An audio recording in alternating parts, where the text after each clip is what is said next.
Hello guys, and welcome to the channel. Today I'm just going to show you, for those of you who have the Acer Nitro 5 and would like the backlight on your keyboard to stay on.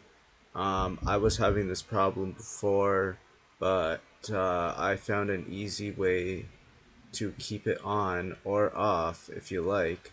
So what you do here is you go to Nitro Sense. It's really easy, guys.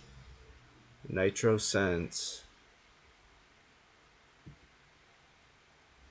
and you go to settings here, and there is black light off after 30 seconds.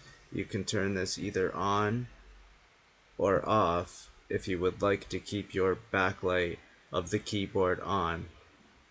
But yeah, I hope this helps.